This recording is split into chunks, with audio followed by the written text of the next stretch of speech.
Hello, everyone, and welcome to the Israeli. Today, I want to talk about Israel accountability and how Israel deals with incidents that happen when a police officer or a soldier kills a Palestinian while doing their job, while being on duty. So that's what we're going to talk about today. I talked about it in previous videos that Israel does take accountability and it does judge its own police officers and soldiers when they do something wrong with rotten apples, as it may. And here today I want to bring two examples because today there's a new incident that happened a year ago, and the police officer that was involved is going to be indicted for it. And we'll have to follow it. It's just going to start now, the trial. We'll have to follow and see what happens. But we do have previous cases that might teach us something, even though they are quite different. Before we get into the cases, please, those of you who like this content, please like and subscribe, especially subscribe. It's quite important, and I'll thank you for it. So let's get into it. Okay, so we'll start first with the first incident. Yeah, this incident happened in 2016. So this is the Hebron shooting incident. Those of you who heard about it know pretty much what happened. It was a very big story in Israel. Those of you that haven't heard about it, well, you'll hear about it now. So the Hebron incident occurred on March 24th, 2016 in Tel Rumedia, a neighborhood in Hebron.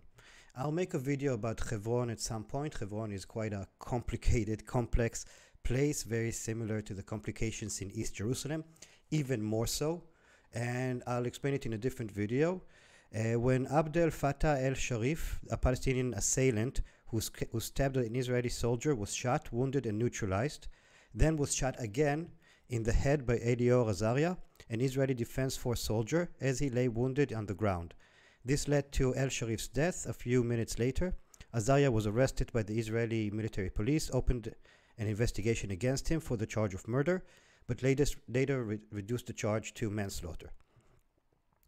The soldiers' act sparked widespread public debate in Israel that became a continuation of an already widespread debate over how one should implement the rules of engagement orders in the wake of a wave of Palestinian political violence.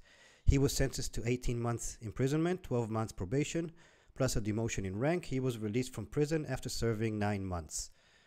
Okay, so the debate was all the right-wingers, the nationalist right-wingers, especially the ones that we saw on Tuesday in the flag march, which again, I think the flag march can be a good thing. It can be something patriotic, something positive, but the way it is today, with all the nationalists over there yelling horrible things that I am not going to repeat, I cannot really support them.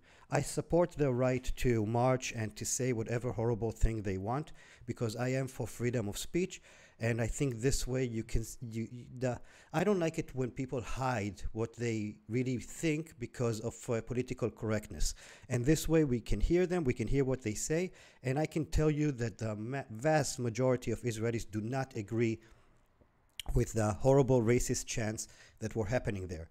In addition, I would also like to say that the majority of people that were there did not chant those horrible things. It was a loud minority that, well, that's what they do, yeah? They also part of the Bibi tribe, and it's part of this thing, and I don't support it. But when this case happened, those people made this soldier, Elior Azaria, into a hero. But he was not a hero. He's a criminal, and he broke the law, and he got 18 months imprisonment, which for many people they thought it wasn't enough, because after all, he shot a person that was already neutralized in the head. But on the other hand, that person was a terrorist. He did stab Elior Azaria's friend a few minutes before. That is proven. The guy was a terrorist. His friend that was with him was shot dead during the incident. So what Elior Azaria did was wrong. It was criminal. And I don't know about the punishment, if it's sufficient or not sufficient, but he was punished for it. Here, I'm ambivalent about the decision of the punishment. Many people would say it wasn't a strong enough punishment, but under the circumstances, I think it was okay. And the important thing is that the country itself did not make this soldier a hero. Yeah, as far as the country is concerned, and the majority of Israelis, this guy is a criminal. Okay, so this is the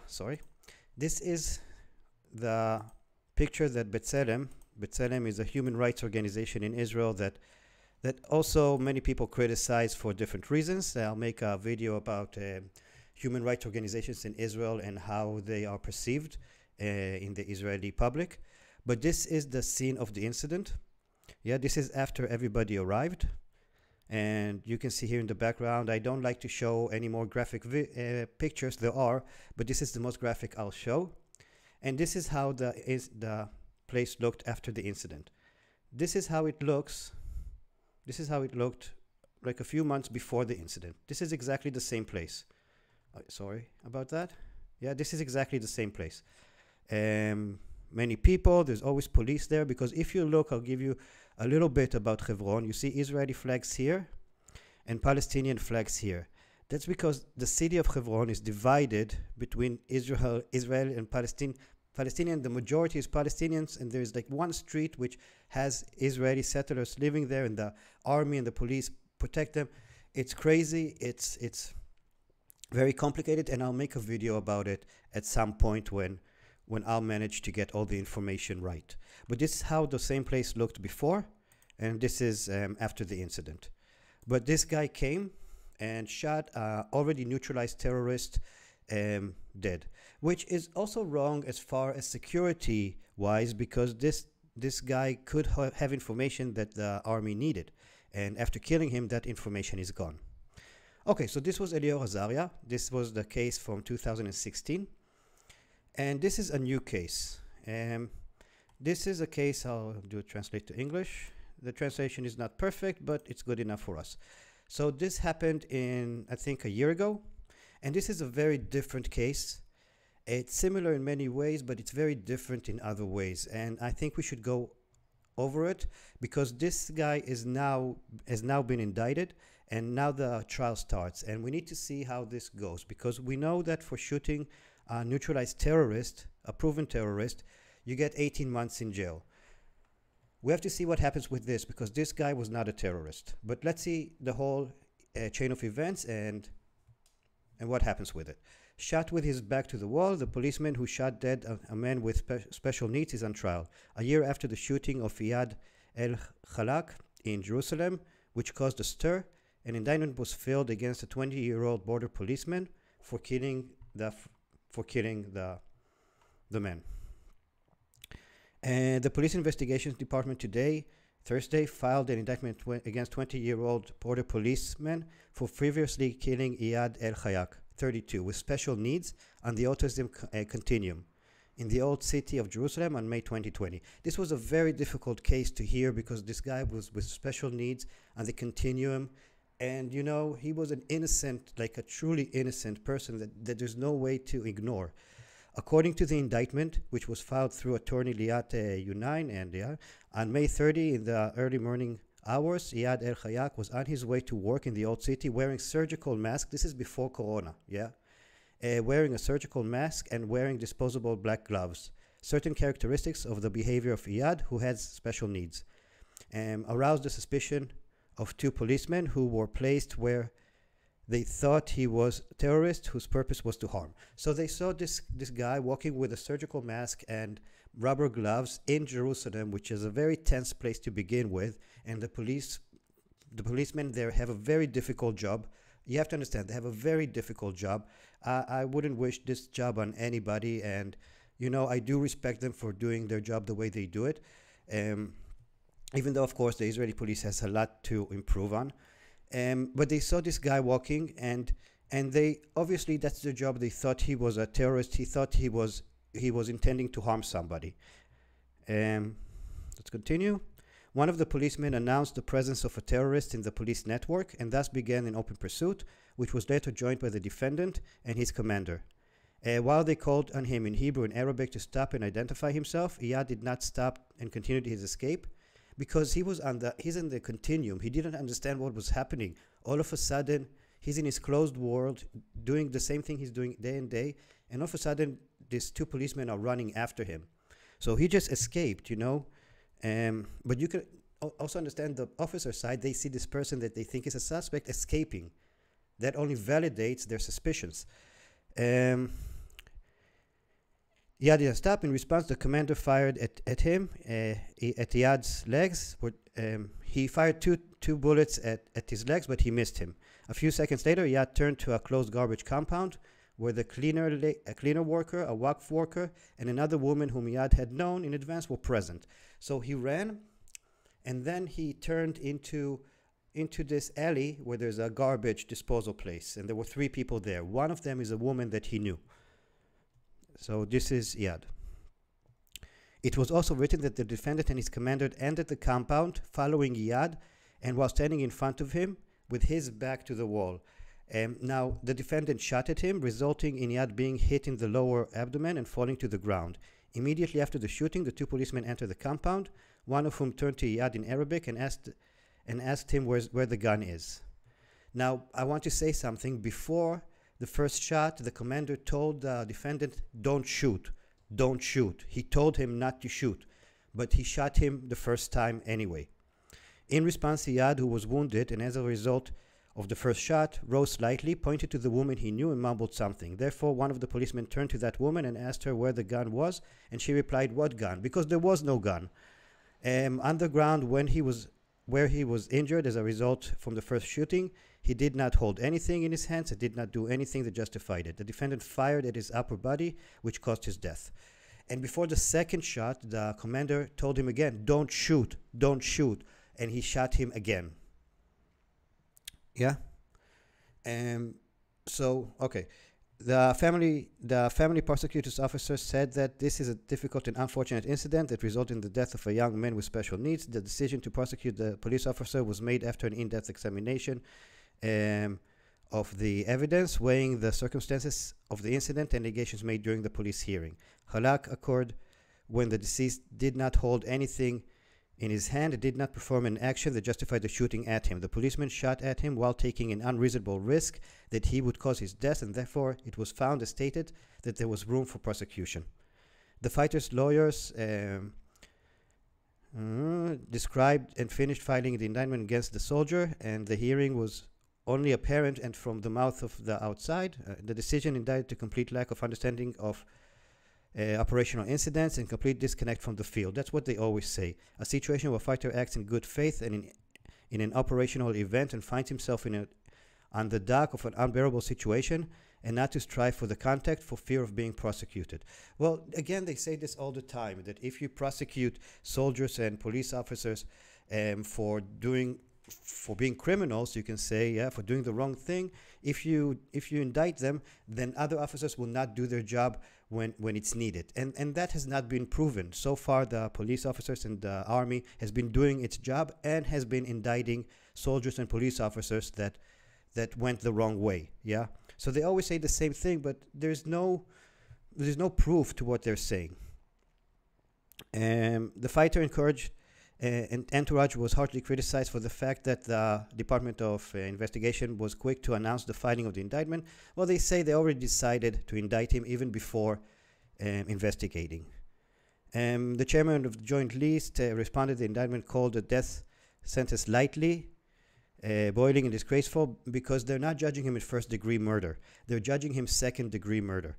Now, the thing is this. In Israel, they passed a new law, I think, 2 years ago, for a second-degree murder, because we had a problem that you had first-degree murder, which is premeditated and everything, and then the one after was manslaughter, or like something like that. And it was a big difference, like in punishment. And we needed something in the middle. So this guy here, you can't say that it's meditated, that it's first-degree murder. I don't think that he woke up in the morning and said, today I'm going to kill an Arab. Yeah, I don't think he said that to himself. But under the circumstances, when the commanding officer tells him, don't shoot, and he shoots anyway, then maybe the first shot he didn't hear, and with the adrenaline and everything that is happening, he's confused, and it's Jerusalem, and then the first shot, okay. But the second shot there's no way to explain that one, because he was already on the ground, neutralized in every way possible. The commander already knew that something wrong is happening here. And he told him again, don't shoot, and he shot him again. Now, the first shot, maybe a good lawyer can explain away. The second shot, I don't think it'll be possible to explain that away. Now, the difference between the first case and the second case is that in the first case, the person that was executed, you can say executed because he was already neutralized, was a terrorist. He was a terrorist. He already stabbed a soldier. And the soldier that killed him is a criminal, but he killed a terrorist, and it's not okay, and it's okay that he was tried and convicted, but under the circumstances I cannot support it in any way possible. But it's different than in this case, where this guy, besides looking suspicious, he hasn't done anything. Yeah, besides acting suspicious, running away, he hasn't done anything. And then the girl that he did know in the garbage disposal place, she told the police officers, he has special needs. Yeah, don't shoot, he has special needs. She told them, and the commanding officer told the officer, don't shoot. And that officer shot anyway. So the second shot is a totally different story than with the first shot. And even though they look very similar, and I hope that this officer will get a lot more than 18 months. I think that this officer should, the judges should think how they would punish a police officer if the same thing would have happened and the victim had been Jewish, not Palestinian, not Arab. Yeah? If they should put in their mind that Iyad was Jewish and judge according to that. What would they do if Iyad was Jewish? And judge according to that. And second degree murder, I don't know, I'm not a lawyer again, so I don't know what the punishments are, but I expect at least a few years in prison for this guy, and I hope that the nationalists will not make him a hero. And I don't think they will, because of the big difference. Because in the first case, the guy was a terrorist, so the nationalists felt like you're judging a soldier for killing a terrorist. That's his job. But no, that's not his job. His job is to kill terrorists while they're attacking him, while he's in danger. His job is not killing them when they're neutralized. Yeah, but they made him a hero anyway. But with this guy, you don't see the same thing. You don't see the nationalists supporting this guy and putting him on a pedestal as well, because Iyad wasn't a terrorist. Iyad was an innocent person. Iyad should have been alive today. Yeah? And there's nothing to say besides sending my condolences to Iyad's family. My heart is with you. This should not have happened. And this police officer should be judged, and Israel police should learn from this case so it doesn't happen again. So again, not a very happy video, this one, but again, I hope this shows a little bit about Israel accountability, that we do judge our own soldiers and policemen when they do something wrong.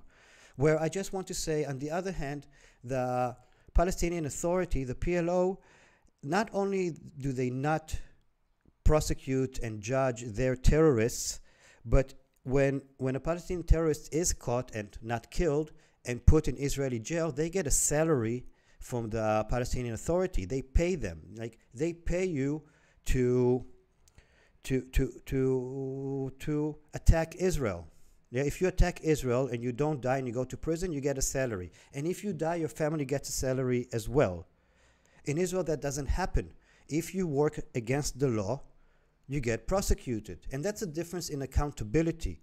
And that's why at the end of the day, when Israel does something wrong, like what happened now in Gaza, and the United Nations wants to Hague or whatever they want to investigate, they have no right to do that, because Israel is a sovereign country that has functioning institutions, that has functioning investigations. Israel investigates its own. Israel punishes its own. Israel does not need outside powers to decide for us what to do. Israel has proven time and time again that it's able to judge its own wrongdoings. Obviously, the people on the other side want Israel to punish the perpetrators much harder. And it's possible that Israel should punish the perpetrators much harder. But it does judge them.